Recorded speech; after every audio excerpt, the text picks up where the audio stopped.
Mr. President, distinguished members of the Court, it's a great honour and privilege to appear before you and to represent the League of Arab States.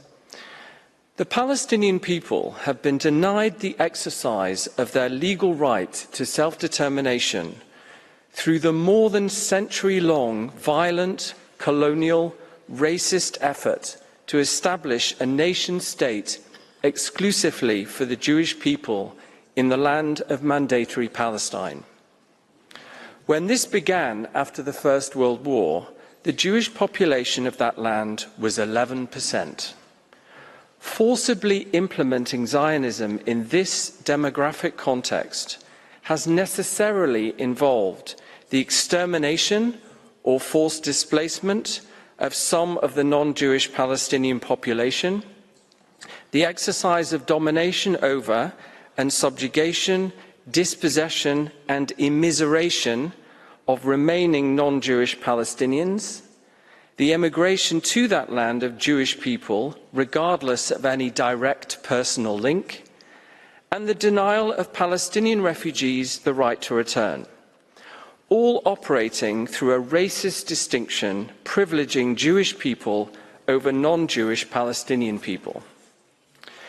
This has necessitated serious violations of all the fundamental Jus Cogens and erga omnes norms of international law.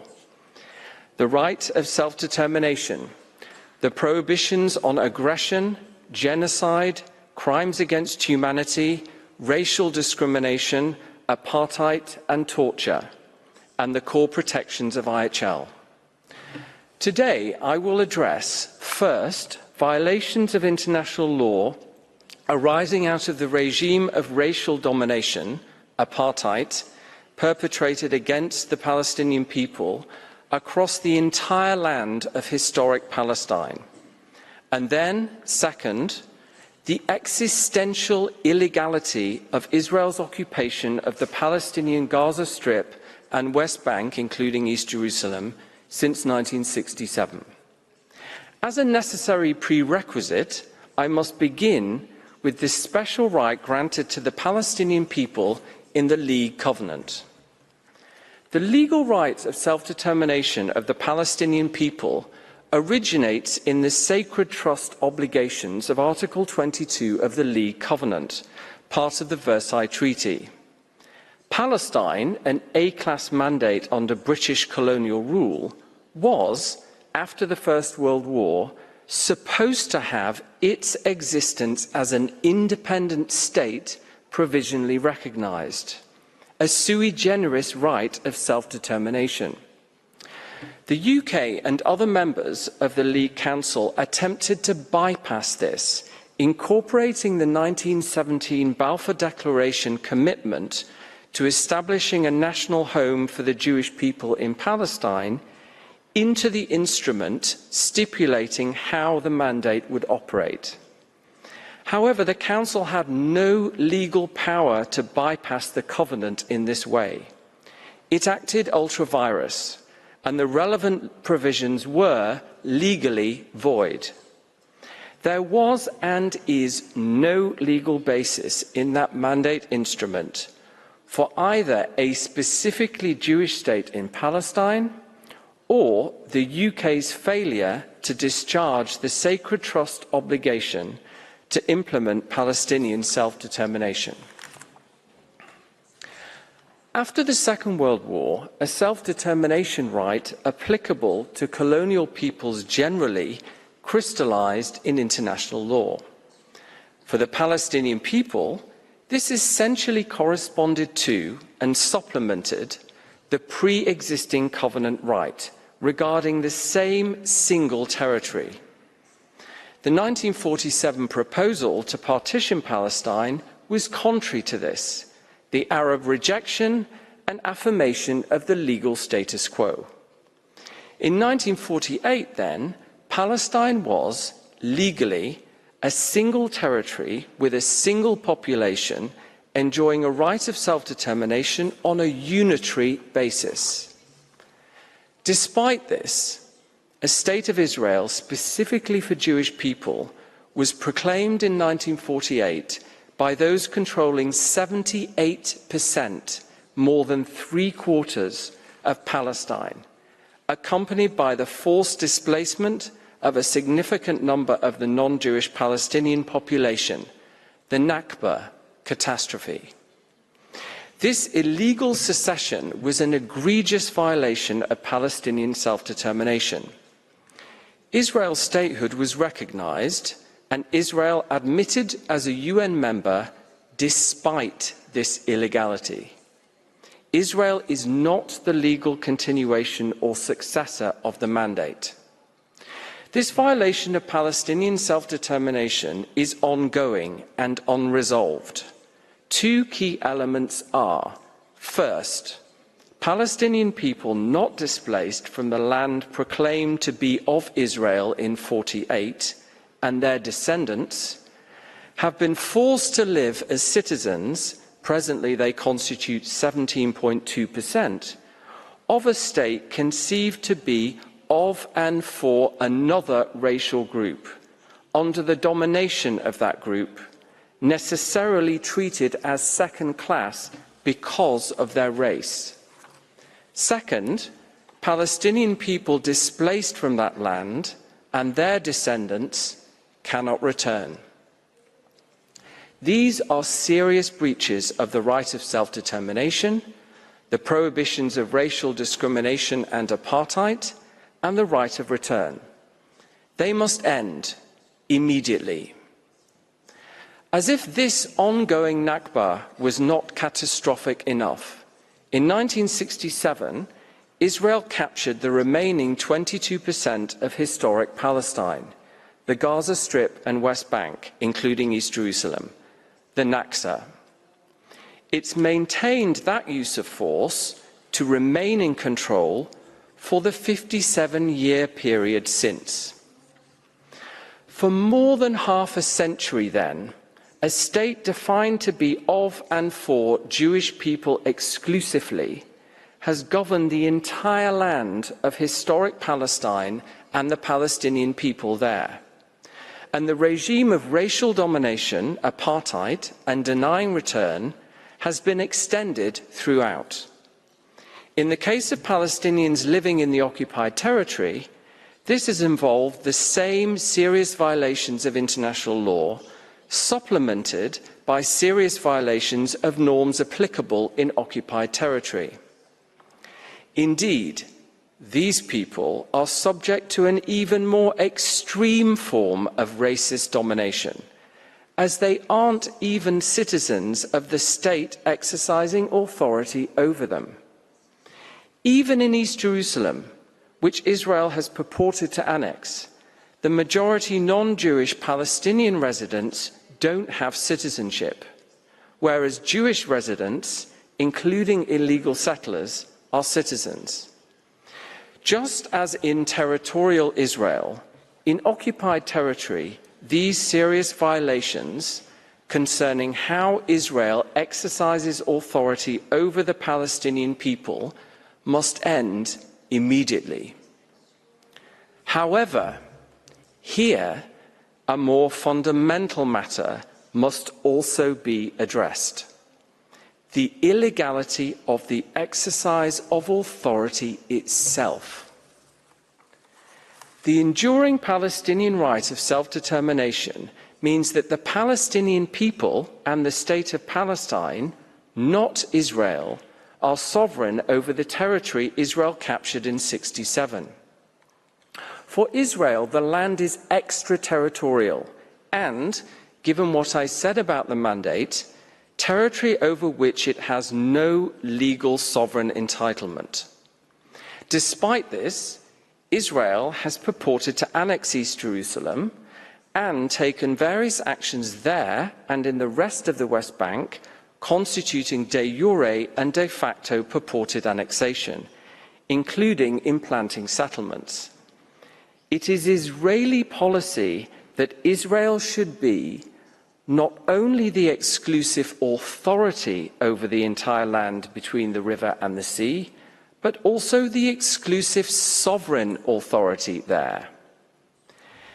This constitutes a complete repudiation of Palestinian self-determination as a legal right, since it empties the right entirely of any territorial content. Actualizing this through de facto and de jure purported annexation is, first, a serious violation of Palestinian self-determination, and second,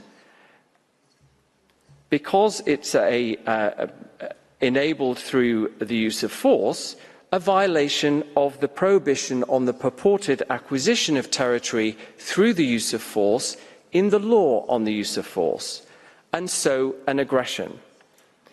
Serious violations of further areas of law regulating the conduct of the occupation are also being perpetrated, notably the prohibitions on implanting settlements and altering, unless absolutely prevented, the legal, political, social and religious status quo. The occupation is therefore existentially illegal because of its use to actualize purported annexation. To end this serious illegality, it must be terminated. Israel must renounce all sovereignty claims and all settlements must be removed immediately. However, this is not the only basis on which the occupation's existential legality must be addressed. We need to delve deeper into both the law of self-determination and the law on the use of force. Beginning with self-determination, this right, when applied to the Palestinian people in the territory Israel captured in '67, is a right to be entirely self-governing, free from Israeli domination. Consequently, the Palestinian people have a legal right to the immediate end of the occupation, and Israel has a correlative legal duty to immediately terminate the occupation. This right exists and operates simply and exclusively because the Palestinian people are entitled to it. It does not depend on others agreeing to its realization. It is a right. It's a repudiation of trusteeship, whereby colonial peoples were ostensibly to be granted freedom only if and when they were deemed ready because of their stage of development determined by the racist standard of civilization. The anti-colonial self-determination rule replaced this with a right based on the automatic, immediate entitlement of all people to freedom, without preconditions. In the words of General Assembly 1514, inadequacy of preparedness should never serve as a pretext for delaying independence. Some suggest that the Palestinian people were offered and rejected deals that could have ended the occupation, and therefore Israel can maintain it pending a settlement. Even assuming arguendo the veracity of this account, the deals involved a further loss of the sovereign territory of the Palestinian people. Israel cannot lawfully demand concessions on Palestinian rights as the price for ending its impediment to Palestinian freedom. This would mean Israel using force to coerce the Palestinian people to give up some of their peremptory legal rights, illegal in the law on the use of force, and necessarily voiding the relevant terms of any agreement reached. The Palestinian people are legally entitled to reject a further loss of land over which they have an exclusive legal peremptory right. Any such rejection makes no difference to Israel's immediate legal obligation to end the occupation. Turning to the law on the use of force, Israel's control over the Palestinian territory since '67 as a military occupation is an ongoing use of force. As such, its existential legality is determined by the law on the use of force, as a general matter, beyond the specific issue of annexation. Israel captured the Gaza Strip and West Bank from Egypt and Jordan in the war it launched against them and Syria. It claimed to be acting in self-defense, anticipating a non-immediately imminent attack. The war was over after 6 days. Peace treaties between Israel and Egypt and Jordan were subsequently adopted. Despite this, Israel maintained control of the territory, continuing the use of force enabling its capture. Israel's 67 war was illegal in the Jus ad bellum, even assuming, arguendo, its claim of a feared attack. States can't lawfully use force in non-immediately imminent anticipatory self-defense.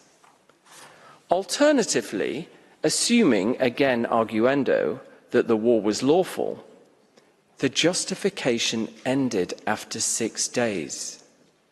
However, the Jus ad bellum requirements continued to apply to the occupation as itself a continuing use of force. In 1967, with self-determination well established in international law, states could not lawfully use force to retain control over a self-determination unit captured in war unless the legal test justifying the initial use of force also justified, on the same basis, the use of force in retaining control.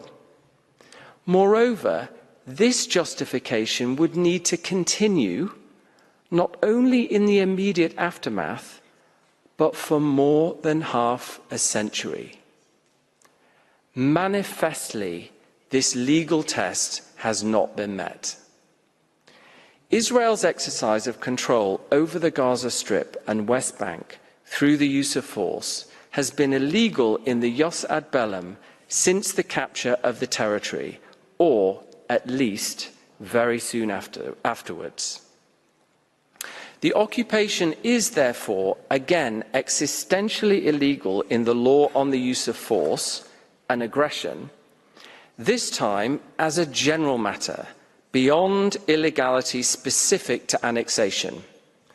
To terminate this serious violation, the occupation must likewise end immediately. What of Israel's current military action in Gaza? This is not a war that began in October 2023. It's a drastic scaling up of the force exercised there and in the West Bank on a continual basis since '67. A justification for a new phase in an ongoing illegal use of force cannot be constructed solely out of the consequences of violent resistance to that illegal use of force. Otherwise, an illegal use of force would be rendered lawful because those subject to it violently resisted. Circular logic with a perverse outcome. More generally, Israel cannot lawfully use force to control the Palestinian territory for security purposes pending an agreement providing security guarantees. States can only lawfully use force outside their borders in extremely narrow circumstances. Beyond that, they must address security concerns non-forcibly. The USA, UK, and Zambia suggested here that there is a sui generis applicable legal framework, an Israeli-Palestinian lex specialis. This somehow supersedes the rules of international law determining whether the occupation is existentially lawful. Instead, we have a new rule justifying the occupation until there is a peace agreement meeting Israeli security needs. This is the law as these states would like it to be, not the law as it is. It has no basis in Resolution 242, Oslo, or any other resolutions or agreements. Actually, you are being invited to do away with the very operation of some of the fundamental peremptory rules of international law itself. As a result, the matters these rules conceive as rights vested in the Palestinian people would be realized only if agreement is reached and only on the basis of such agreement. At best, if there is an agreement, this means one that need not be compatible with Palestinian peremptory legal rights, determined only by the acute power imbalance in Israel's favor. At worst, if there is no agreement, this means that the indefinite continuation of Israeli rule over the Palestinian people in the OPT on the basis of racist supremacy and a claim to sovereignty would be lawful. This is an affront to the international rule of law, to the UN Charter imperative to settle disputes in conformity with international law, and to your judicial function as guardians of the international legal system. A final potential basis sometimes invoked to justify continuing the occupation should be addressed. Occupation and human rights law, applicable to illegal and lawful occupations alike, oblige Israel to address security threats in occupied territory. However, they only regulate the conduct of an occupation when it exists. They don't also provide a legal basis for that existence itself. Existential legality is determined by the law of self-determination and the jus ad bellum only.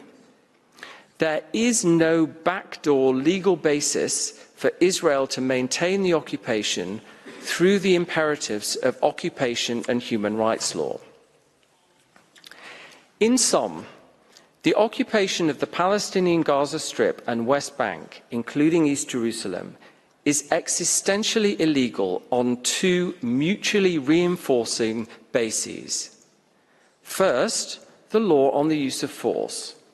Here the occupation is illegal both as a use of force without valid justification and because it's enabling an illegal purported annexation. As such, it is an aggression. Second, the law of self-determination. Here, it's illegal again because of the association with illegal purported annexation, and also, more generally, because it is quite simply an exercise of authority over the Palestinian people that by its very nature violates their right to freedom.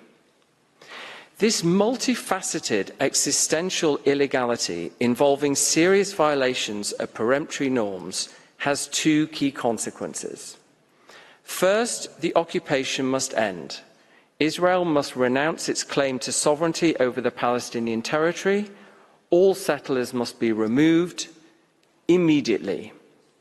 This is required to end the illegality, to discharge the positive obligation to enable immediate Palestinian self-administration, and because Israel lacks any legal entitlement to exercise authority. Second, in the absence of the occupation ending, necessarily everything Israel does in the Palestinian territory lacks a valid international legal basis and is, therefore, subject to the Namibia exception, invalid. Not only those things violating the law regulating the conduct of the occupation. Those norms entitle and require Israel to do certain things, but this doesn't alter the more fundamental position from the law on the use of force and self-determination that Israel lacks any valid authority to do anything, and whatever it does is illegal, even if compliant with or pursuant to the conduct regulatory rules. I will close by quoting Palestinian academic and poet Rifat al-Arya from his final poem posted 36 days before he was killed by Israel in Gaza on the 6th of December 2023. If I must die, you must live to tell my story. If I must die, let it bring hope. Let it be a story. Thank you for your attention.